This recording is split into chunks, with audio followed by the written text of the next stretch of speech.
Buenas noches. Hoy vamos a iniciar una nueva parte del tema que hemos estado tratando en días anteriores respecto al nombre del Eterno, al título del Eterno. Ahora vamos a entrar a una parte muy interesante de esta serie de videos. Es importante porque a nosotros nos han acostumbrado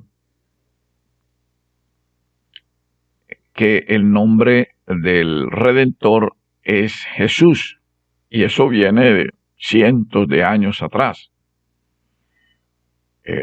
Nosotros nos pareció conveniente hacer la respectiva investigación y hemos encontrado una serie de respuestas muy interesantes y nos ha parecido conveniente de darla a conocer al mundo.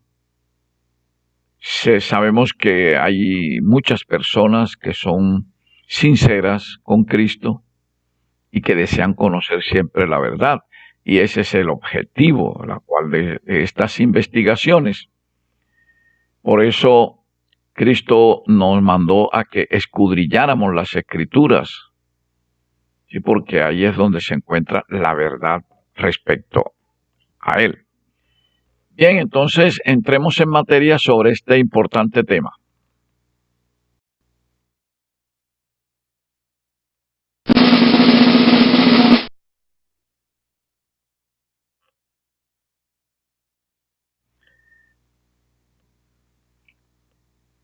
Comenzamos con estos primeros puntos.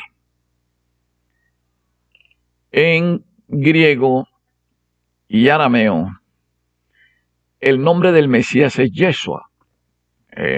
No perdamos de vista que el idioma que hablaba Cristo era el arameo.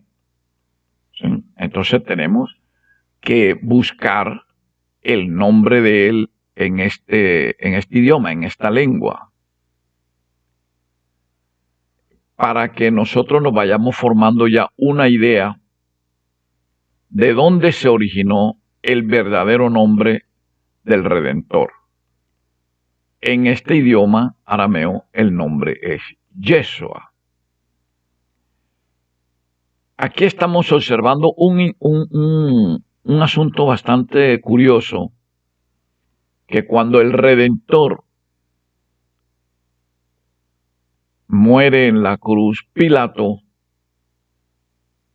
le manda colocar sobre la cabeza del Redentor, esto es importante, este detalle es importantísimo que lo tengamos en cuenta para lo que vamos a explicar más adelante sobre este puntico. En la parte superior de la cabeza del Redentor, Pilato manda a colocar una frase escrita sobre una tablilla en 3 idiomas. En el idioma hebreo, que aquí lo estamos viendo, en el idioma griego, que aquí también lo estamos viendo, y en el idioma latín, que era el que hablaba Pilato, ¿no? Que era romano, y aquí estamos viéndola. Es importante que nosotros tengamos en cuenta estas pequeñas, grandes detalles que estamos explicando. Vamos a analizar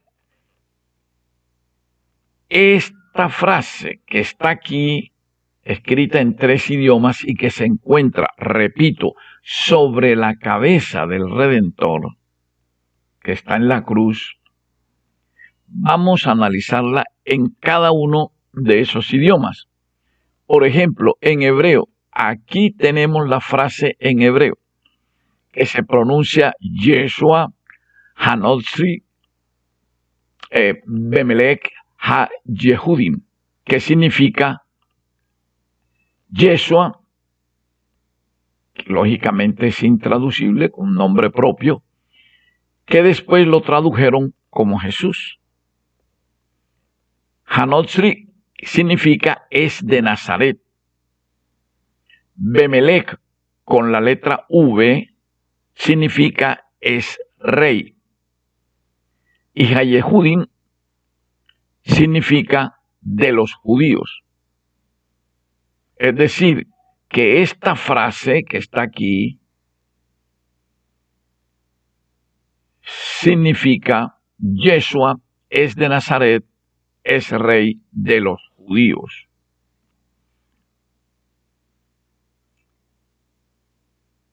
Ahora, vamos a analizar la misma frase, pero ahora en griego.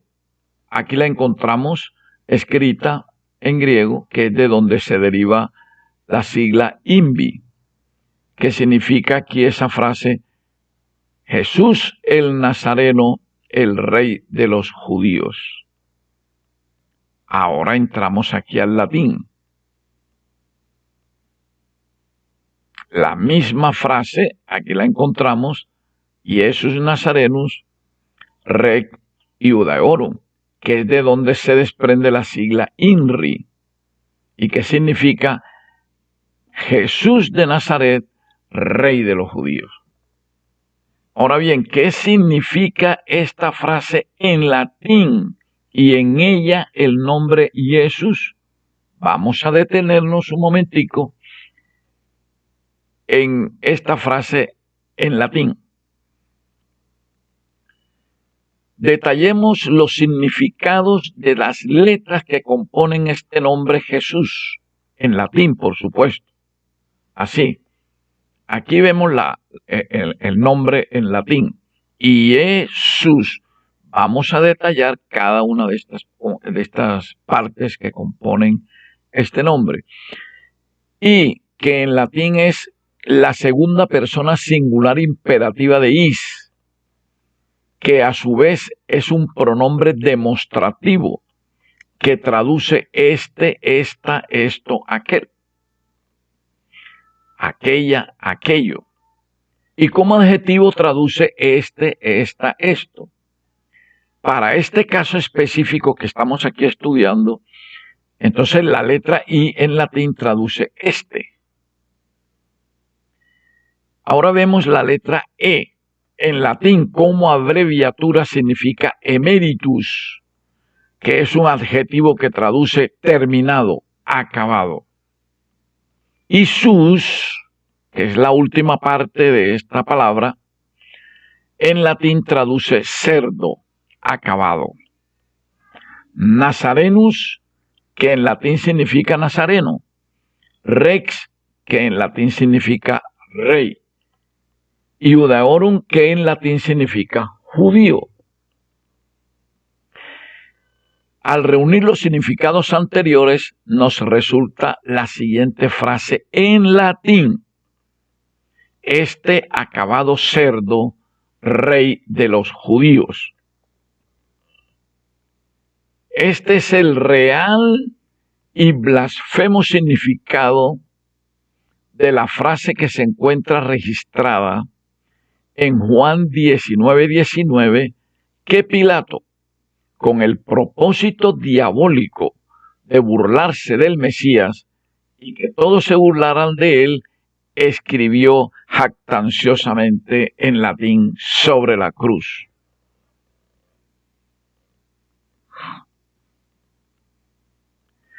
Los judíos no le reclamaron a Pilato que hubiera escrito Jesús sobre la tablilla, sino que el reclamo se acentuó acerca de la frase afirmativa y expresiva rey de los judíos, la cual denotaba que se estaba reconociendo allí que el Mesías verdaderamente era el rey de los judíos, y eso fue lo que incomodó a los dirigentes judíos allí presentes al reclamarle a Pilato que no escribiera rey de los judíos, sino que escribiera que él dijo soy rey de los judíos, como está registrado en el pasaje bíblico de Juan 19:21.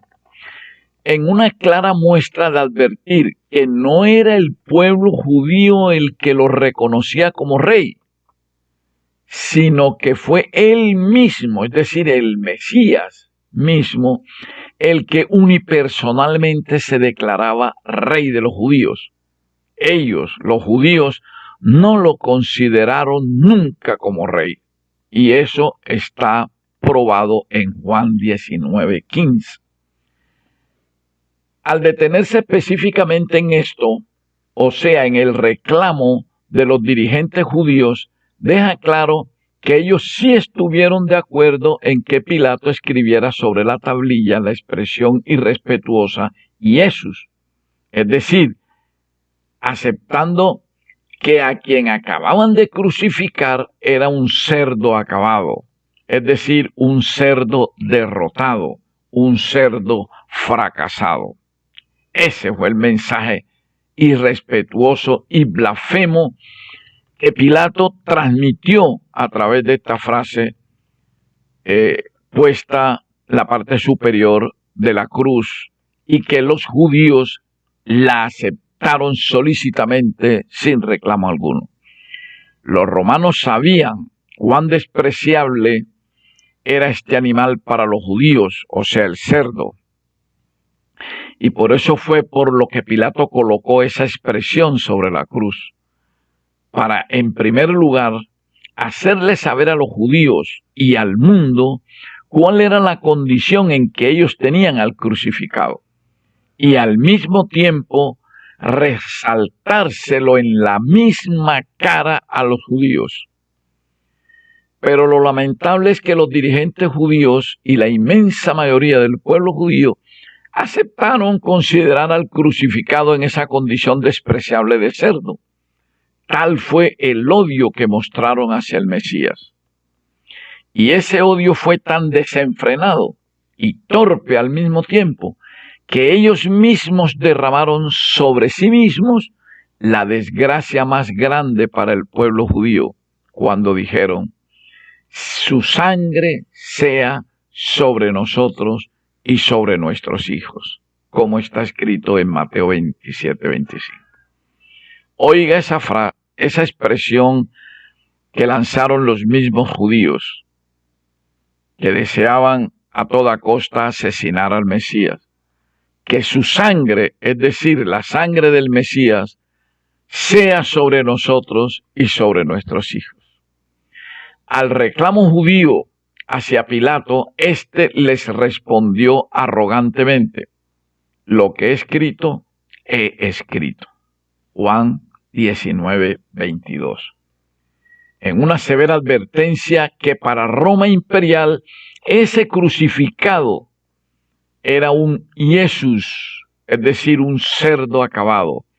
Y así pasó este mismo criterio a la Roma papal, es decir, al Vaticano, al papado, pues fueron precisamente sus traductores, especialmente San Jerónimo, quien en un acto despreciable tradujo la expresión Jesús como Jesús, y así lo colocó en su traducción de la Vulgata Latina, y así pasó posteriormente a las traducciones de las Biblias, cambiándole el verdadero nombre humano del Mesías, que es Yeshua, por el asqueroso nombre de Jesús.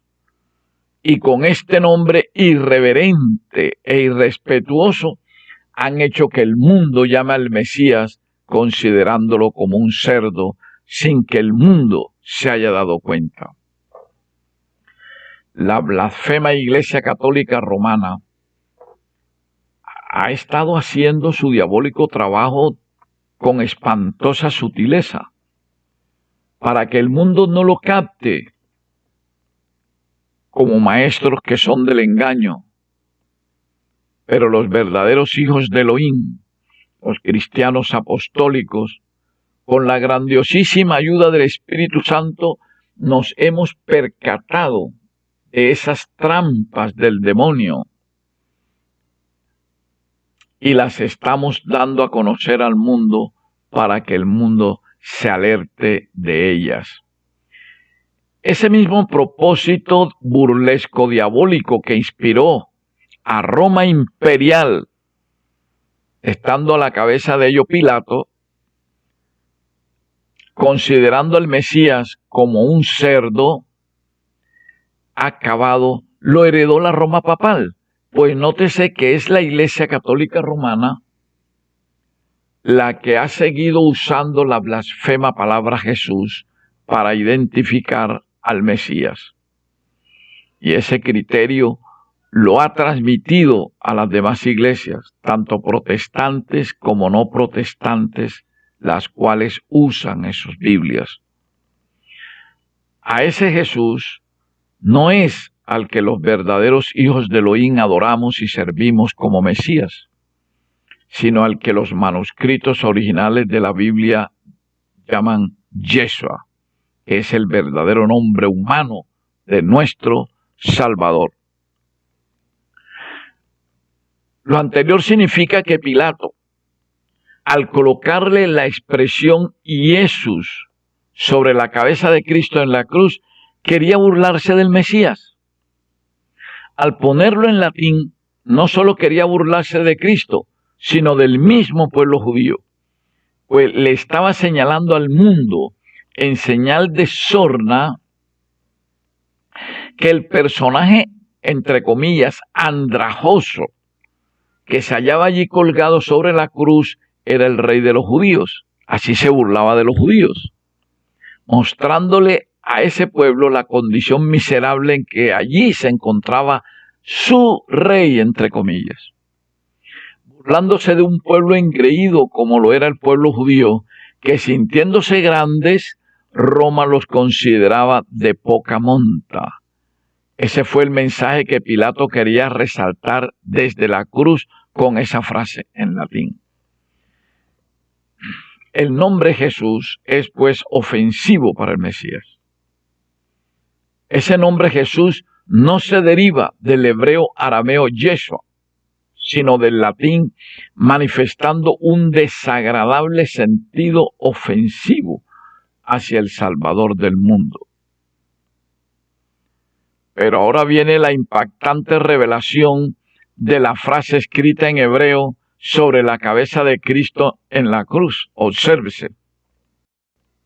La frase es Yeshua Hanotzri Bemelech Ha Yehudim. A la frase anterior le vamos a resaltar las iniciales de cada palabra. Así, obsérvelo. Obsérvese esto con mucho cuidado. Yeshua. Aquí está Yeshua, le resaltamos la Y. Hanotzri. Aquí está la palabra Hanotzri. Le resaltamos la H. Bemelech. Aquí está Bemelech, que le resaltamos la V. La V. Esta V es femenino, como ya lo enseñamos en otros estudios. Por ello fue cambiada por la W, que es masculino. Y la última palabra es Hayehudin. Aquí está Hayehudin, de la cual resaltamos la inicial, la letra inicial, H. Ahora véase, aquí estamos resaltando letras. Y, H, W, H. Ahora, no pierda de vista los que están viendo el video, que esta frase estaba sobre la cabeza del Mesías en la cruz. No pierdan de vista esto. Esta frase, repito, estaba sobre la cabeza del Mesías en la cruz. Ahora, sacando cada letra inicial allí resaltada en la frase hebrea anterior, nos da nada menos que YHWH, o sea, el tetragrama, que es el nombre directo e indiscutible del Eterno. como lo encontramos en Éxodo 3, 13, 14.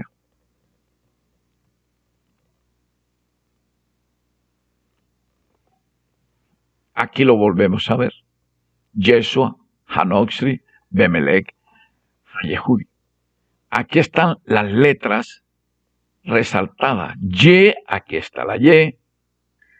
H, aquí está la H.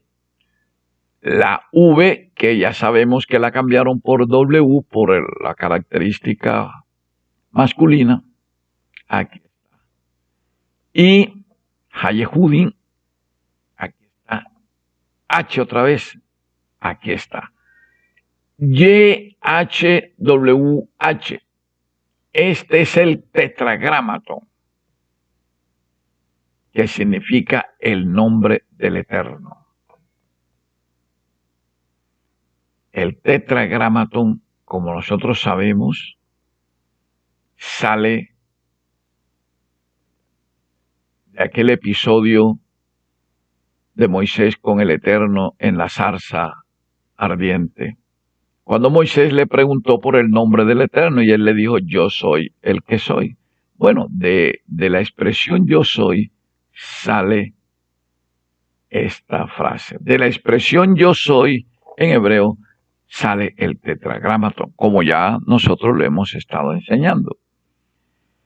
Ahora veamos el nombre de nuestro Salvador, que es Yeshua, y analicémoslo así. Yeshua, este es el nombre del Eterno, el nombre de nuestro Redentor, perdón. Aquí está, Yeshua.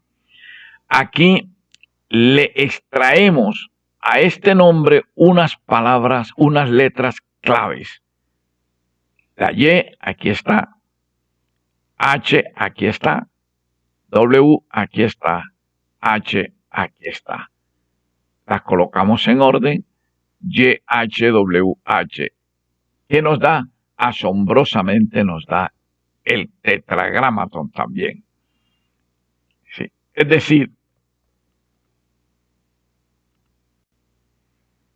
que esta frase sobre la cabeza del Mesías en la cruz nos resulta el tetragramatón. Y acá, sobre el nombre del Mesías, también nos resulta el tetragramatón. ¿Qué quiere decir eso? ¿Quién entonces estaba en la cruz? El Eterno, en su condición humana. El mismo Eterno en su condición humana.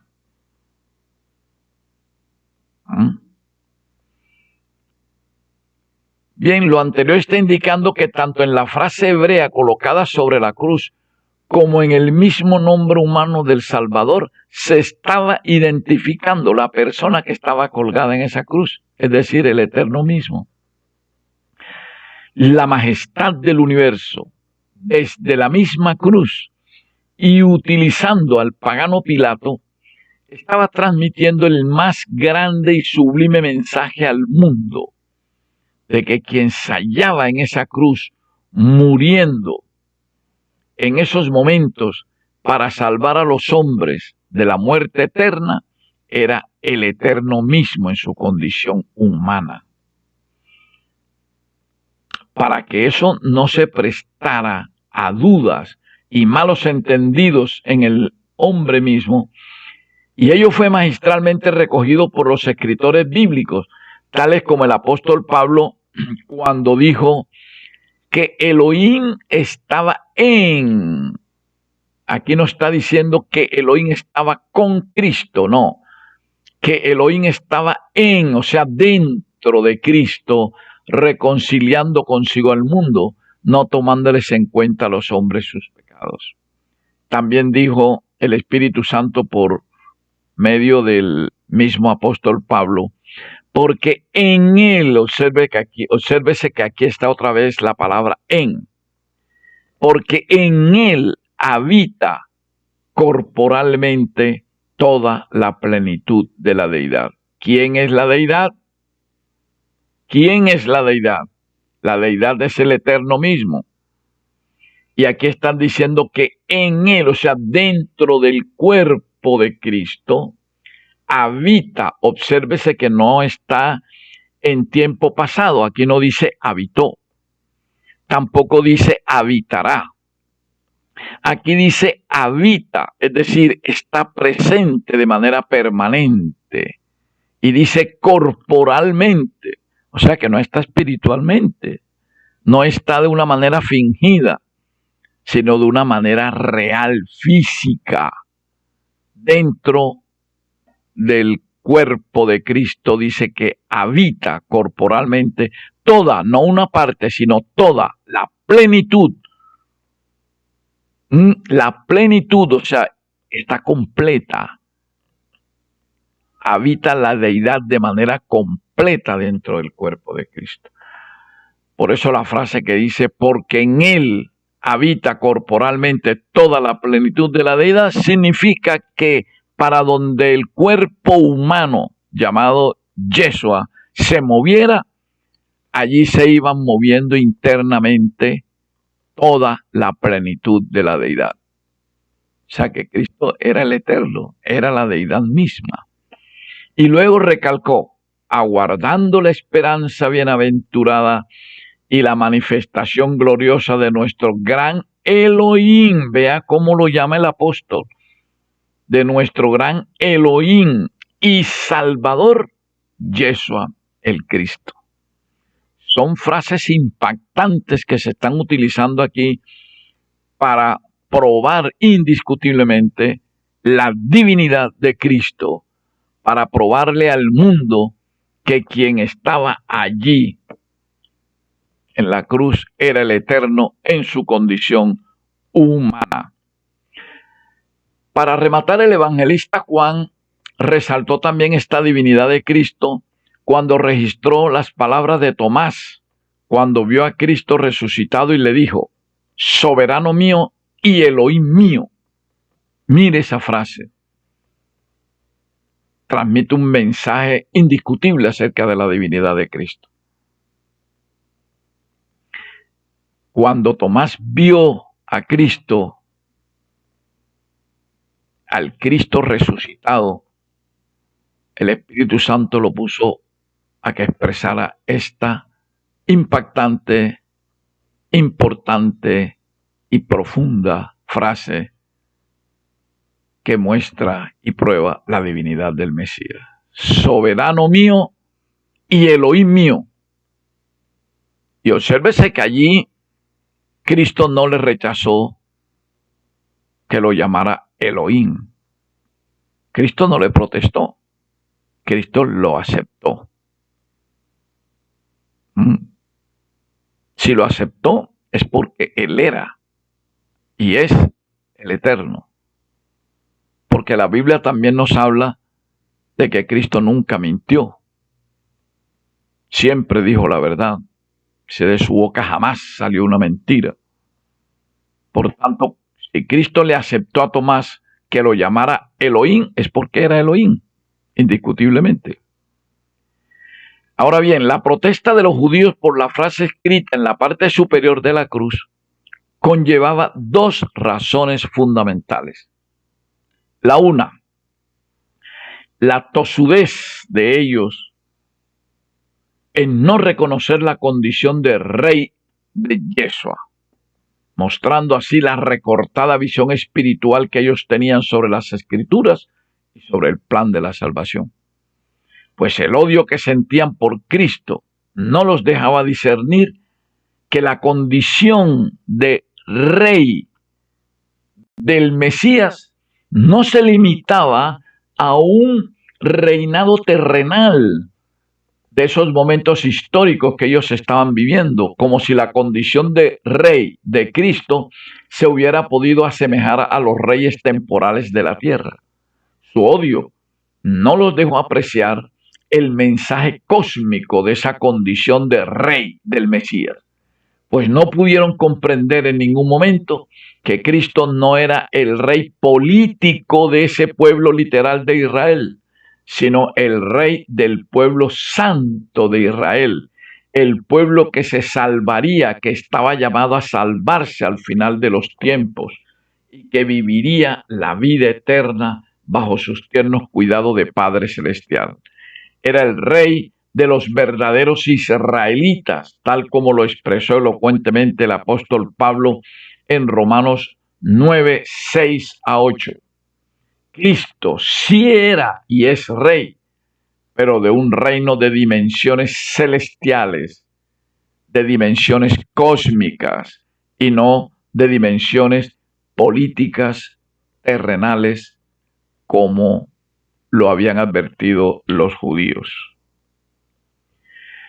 La otra razón de la protesta de los judíos era que no debía perderse de vista que ese día de la muerte de Cristo era el día de la fiesta de la Pascua, por lo que a Jerusalén estaba llegando mucha gente para festejar tan importante fiesta. Y el lugar del sacrificio de Cristo en la cruz, o sea, el Gólgota, era paso obligado para los visitantes, por lo que verían inmediatamente esa inscripción en hebreo sobre la parte superior de la cruz que estaba resaltando la condición divina de la persona colgada en esa cruz. Y eso los irritaba mucho. Observen a Juan 19:20. No podían aceptar que ese mensaje acerca de la divinidad del que estaba colgado en la cruz se expandiera tan rápidamente y fuera conocido por el mundo entero, no obstante que ellos mismos estuvieron en ocasiones de apedrear a Cristo porque Cristo se llamó a sí mismo igual al Padre, haciéndose Elohim mismo. Ahora no podían permitir que ese mensaje de la divinidad de Cristo fuera tan visible al mundo desde la cruz misma. El judío, conocedor desde luego de su idioma, apreciaría con facilidad que en la frase hebrea en la cruz se estaba mostrando el nombre divino con el tetragrama YHWH allí resaltado con suprema nitidez. Los judíos se darían cuenta además del cumplimiento de lo dicho por las Escrituras en Éxodo 28, 36, 38. Y aquí es donde quiero detenerme un poco para recordarles que al comenzar este estudio y mostrarle la frase escrita en hebreo, en griego y en latín sobre la cruz, les dije, observen que esta frase está sobre la cabeza del Mesías, está sobre la cabeza de Cristo ahí en la cruz. La tablilla estaba en la parte superior de la cruz, o sea, sobre la cabeza de Cristo. Ahora observen que ni los judíos se habían dado cuenta de eso porque estaban ciegos. Observe este detalle. Los judíos, si hubieran sido humildes, se hubieran dado cuenta de que allí en ese momento en la cruz también se estaba cumpliendo lo dicho por las Escrituras en Éxodo 28, 36, 38, donde se ordenaba que el sumo sacerdote del santuario terrenal, que era símbolo del Mesías, debía llevar el nombre del Eterno sobre su frente en una lámina de oro. Aquí hay santuario. Los que saben santuario sí entienden lo que yo les estoy explicando aquí. Los que no saben santuario, les recomiendo con todo el cariño y el amor de Cristo que se pongan en contacto con nosotros para que empiecen a hacer junto con nosotros un estudio ordenado de la Biblia, en donde primero estudiaremos un mensaje en un libro que hemos titulado que se puede encontrar se puede encontrar en nosotros y que nosotros se lo podemos dar de una manera gratis que se llama Despertar del Engaño.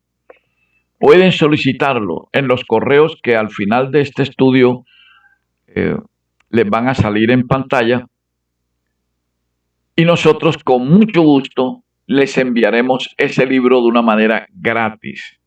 Repetimos, toda nuestra literatura la entregamos a los interesados de manera gratis, porque así está ordenado en las Escrituras. Ya eso lo hemos dicho en otras ocasiones.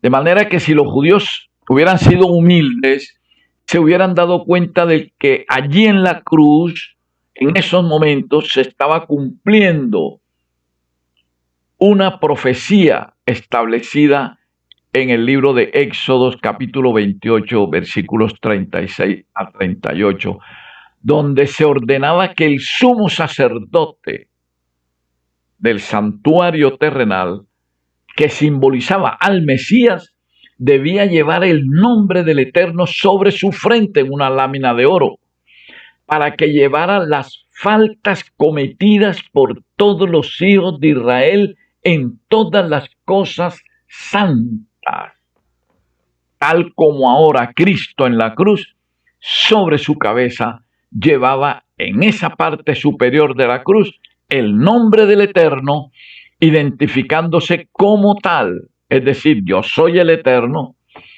llevando todas las faltas, o sea, todos los pecados cometidos por todos los hijos de su pueblo para abrirles el camino de la salvación eterna. Una pregunta. ¿Por qué murió Cristo en la cruz? ¿Porque Él quiso? ¿Porque Él quiso dárselas de mártir? No. Cristo muere en la cruz porque las Escrituras dicen, sin derramamiento de sangre no hay perdón de pecados. Eso lo dicen claramente en Hebreos.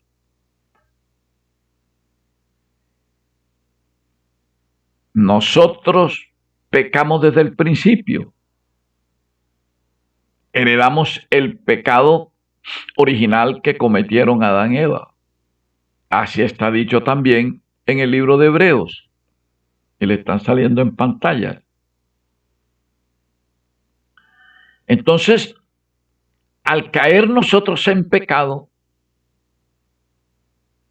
merecemos la muerte eterna, porque la paga del pecado es la muerte, así está dicho en el libro de Romanos. Pero la obediencia de nosotros conlleva a un regalo por gracia del Eterno a favor nuestro, que es la salvación eterna. Entonces,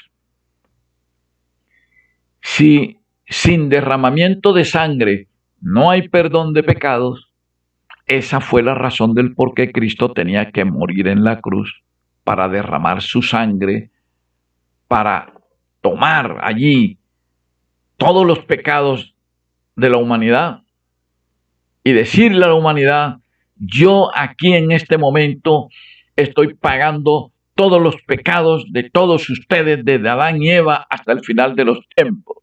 Todo aquel que desee salvarse, acepte este pago de pecados que yo estoy haciendo aquí. El que no acepte esta paga de pecado que yo estoy haciendo aquí, sigue condenado a la perdición eterna. Sigue siendo deudor de mi Padre.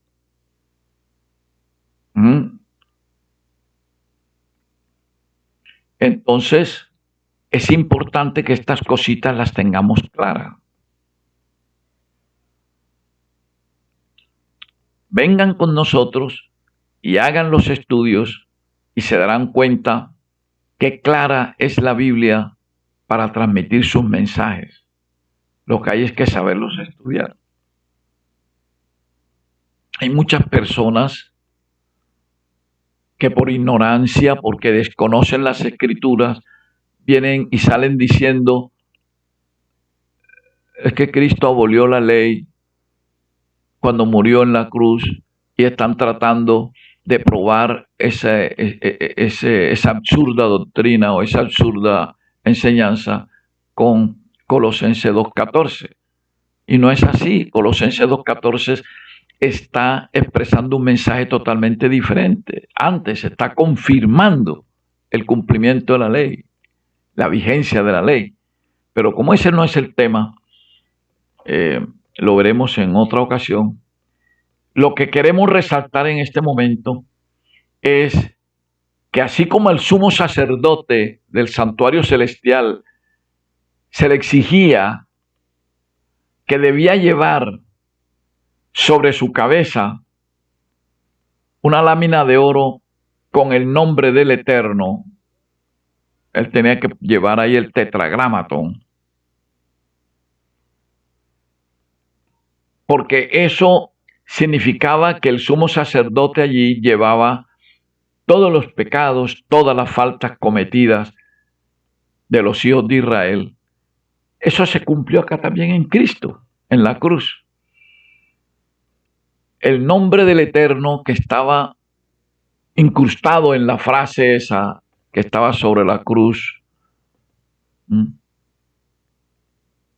allí estaba mostrando indiscutiblemente el mensaje de que Cristo, el Mesías, era el mismo Eterno, y que en ese momento estaba muriendo en la cruz, recogiendo, pagando todas nuestras faltas para abrirnos el camino de la salvación. Esta verdad estaba allí clara y era el mensaje que los judíos, enemigos de Cristo, no deseaban que se reflejara en la cruz, y por eso también protestaron a Pilato. Todos ellos conocían las Escrituras. Por eso es por lo que el pecado de los judíos que rechazaron a Cristo se hizo profundamente grave, porque lo cometieron conociendo la verdad que estaba frente a ellos. Ellos conocían las Escrituras, pero su odio y la ambición de poder político y económico no les permitió aceptarla.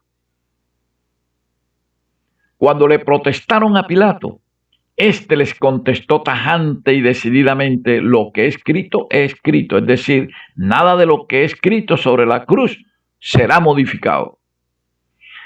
El nombre Yeshua tiene su origen en el hebreo arameo, pues el idioma que hablaba Cristo era el arameo, de donde se origina su nombre humano Yeshua, que como nombre es intraducible a otros idiomas. Mi nombre es Nelson. Mi nombre es Nelson.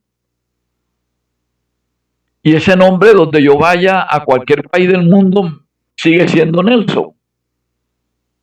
No me lo van a traducir por otro extraño. Siendo yo Nelson, me van a poner Jaime o Luis. No, señor.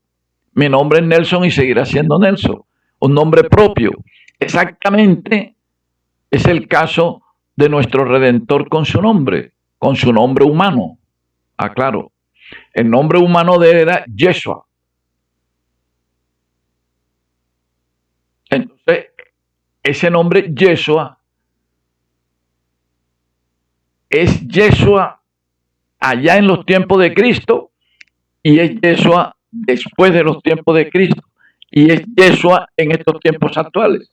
No puede ser cambiado. Su nombre humano es Yeshua y así tiene que permanecer en los idiomas que quieran escribirlo y pronunciarlo. Esto es claro. El que quiera discutir, que discuta. Pero la Biblia está hablando clara. Hay muchos que inventan una cantidad de cosas para tratar de justificar que el nombre Yeshua ahora no es Yeshua, sino Jesús. Y eso no es correcto. El hecho que el Nuevo Testamento originalmente hubiera sido escrito en griego, ello no autorizaba a nadie a cambiarle el nombre del Mesías. Por tanto, en Mateo 1:21 se debe escribir es Yeshua y no Jesús. Y en todas las demás traducciones que se hagan de la Biblia, cuando se refieran al nombre humano del Mesías, se debe escribir Yeshua y jamás Jesús. Aquí les traigo a colación un ejemplo para que se tenga en cuenta. En la película La Pasión de Cristo de Mel Gibson, en la escena que él presenta allí, donde Cristo en su condición de niño tropieza y cae al suelo, se escucha claramente cómo su madre María grita, Yeshua. Porque estaba hablando en arameo. Y esa es una de las cosas grandes que tiene esta película. Porque allí se está hablando en arameo y se está pronunciando el nombre legítimo, original del Mesías. María, allí no dice cuando se cae el niño Jesús, cuando se cae el niño hijo de María, María no dice Jesús, no. Allí se nota claro cuando María grita Yeshua, porque lo ve que se cayó y sale corriendo a levantarlo. Eso está claro, no hay forma de discutirlo. El que quiera discutirlo, que se lo discuta, pero al Eterno, no a nosotros, porque nosotros lo que hemos hecho y lo que siempre haremos es transmitir el mensaje verdadero que tiene la Biblia para nuestra salvación. Por lo tanto, es irrespetuoso, repito, es irrespetuoso llamar a nuestro Redentor por el nombre Jesús.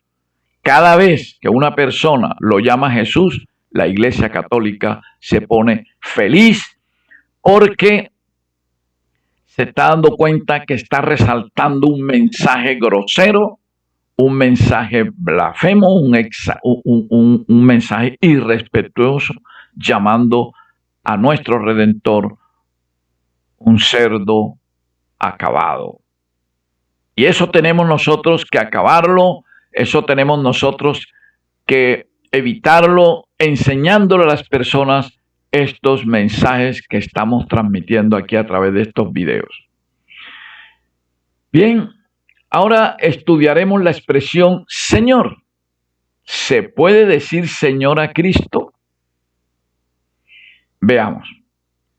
Dentro de los significados que hallamos, encontramos que la palabra Señor es también atribuida a Baal. O sea que Baal significa Señor. Pero ¿quién es Baal? Es una divinidad pagana. El Antiguo Testamento registra que Baal era el nombre del dios de los cananeos. En tiempo de los jueces, los israelitas se paganizaron horriblemente adorando a Baal, como está probado en Jueces 6, 25, 32. En el reino de Acab, el profeta Elías se opuso a la adoración de Baal en el Monte Carmelo. Eso lo encontramos en Primera de Reyes 18, 21. La Biblia se opone a la adoración de Baal. Aquí están los pasajes que pueden ustedes comprobarlo sin ningún problema. Entonces, desde el punto de vista cristiano, no debemos decirle a Cristo Señor, sino soberano, que es el verdadero, la verdadera palabra que debemos utilizar para referirnos a Él. ¿Sí? También encontramos una palabra que es Adón, que es amo, soberano.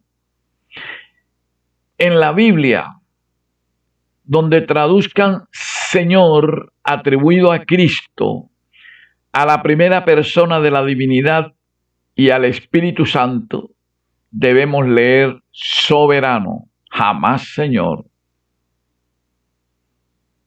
Por ejemplo, en el Salmo 8, versículo 1, debemos decir: oh eterno, soberano nuestro. En Romanos 10:9, que dice que si confesares con tu boca que Yeshua es el soberano. No podemos poner aquí la palabra Señor, porque lo estaríamos ofendiendo. Lo anterior es porque la expresión Señor, desde el punto de vista religioso, para el cristiano, es atribuida a una divinidad pagana, a Baal, es decir, a Satanás. Los cananeos adoraban a Baal como el dios Sol, y generalmente era representado sosteniendo un rayo. Véase la siguiente ilustración de Baal como dios Sol. Aquí la tenemos. Este es el famoso dios Baal de los cananeos, que tenía un rayo en la mano de él. Ustedes saben también qué significa esta figura, esta estatua. Significa el dios Zeus.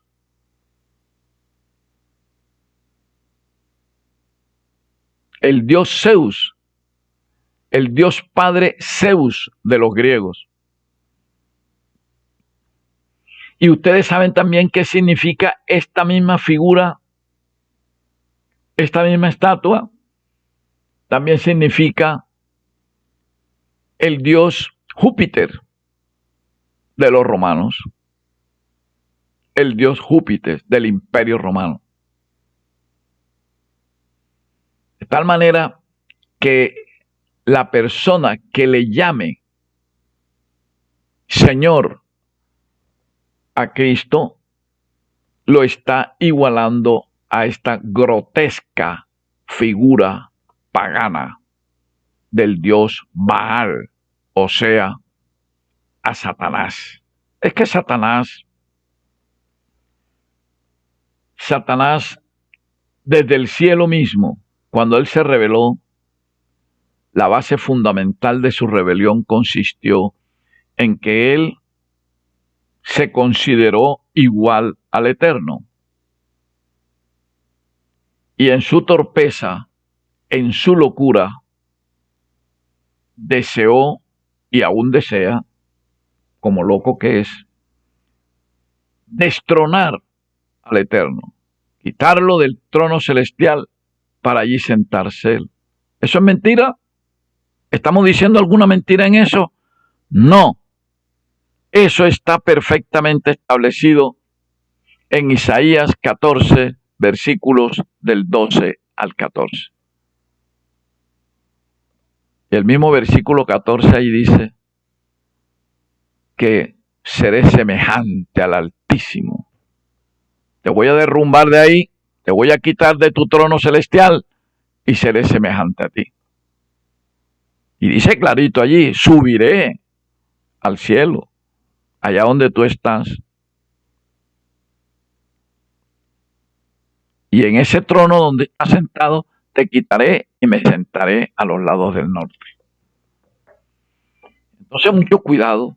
Son palabritas que aparentemente son indefensas, no ofrecen ningún problema, ninguna duda, ningún inconveniente, pero que conllevan mensajes ofensivos al Eterno. Y que esos mensajes ofensivos son los que la Iglesia Católica Romana ha querido ocultar, haciendo pasar esas palabras como inofensivas. Mucho cuidado con estas cosas.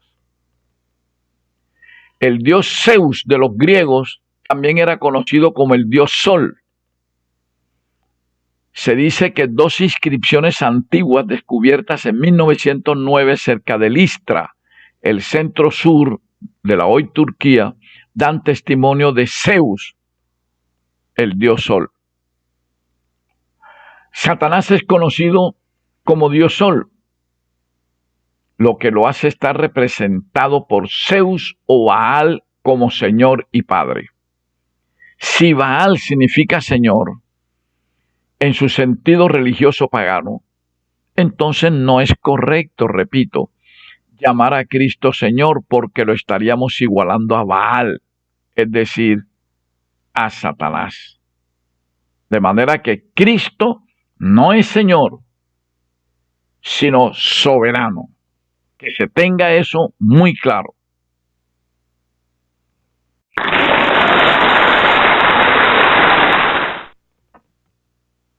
Bueno, como hemos visto en este corto estudio,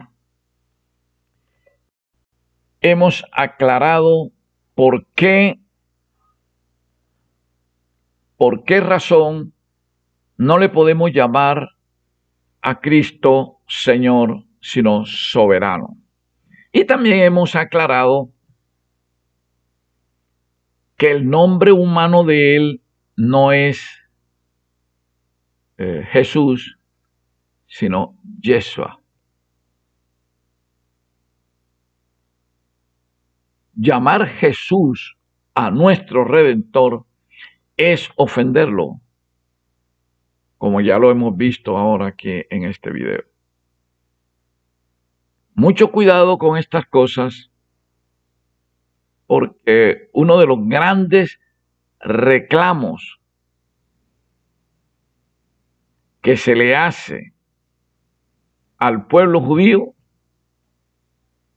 es que ellos, conociendo las Escrituras, su odio y su jactanciosa manera de proceder y su arrogancia les nubló totalmente la verdad que tenían al frente. Ustedes no se dan cuenta que la Biblia nos relata un episodio sucedido entre Cristo con Pilato. Y cuando Cristo le dice, si conocieran la verdad, y Pilato le dice, ¿qué es la verdad? Observes el detalle que Cristo no le respondió nada. Simplemente se lo quedó viendo y se quedó callado. ¿Por qué?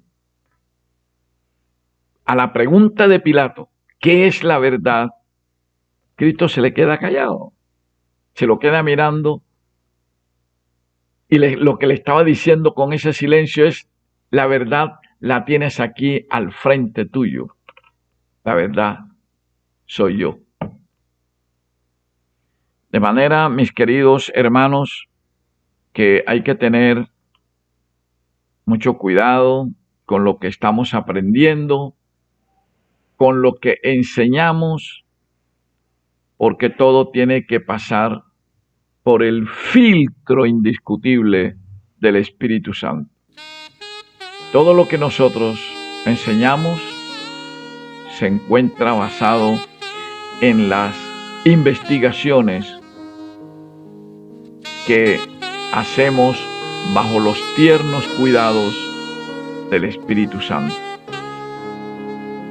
Cristo dijo, es necesario que yo me vaya, porque si no me fuese, el Consolador no vendría a vosotros. El Consolador es el Espíritu Santo. Y dice que cuando Él venga, nos enseñará todas estas cosas, nos guiará siempre a toda verdad. Por eso nosotros, cuando vamos a estudiar algo de la Biblia, hacemos oración. Y cuando no la hacemos en el inicio, lo hacemos al final, como ahora. Oremos. Padre Santo que estás en los cielos, bendito seas por toda la eternidad. Te damos gracias por habernos iluminado por medio de tu Espíritu Santo para hacer este estudio de tu palabra que acabamos de terminar. bendito seas por siempre. Guíanos en todo momento y perdónanos siempre por todos los pecados que hemos cometido últimamente. En Cristo Yeshua te lo pedimos. Amén. Muchas gracias, mis queridos hermanos, por haber permanecido viendo este video. Y cualquier cosa, cualquier inquietud, háganoslo saber a los correos que le van a aparecer en pantalla. Y comuníquense con nosotros porque nuestro propósito es enseñar gratuitamente el mensaje de salvación. Que el Eterno los siga bendiciendo siempre. Amén.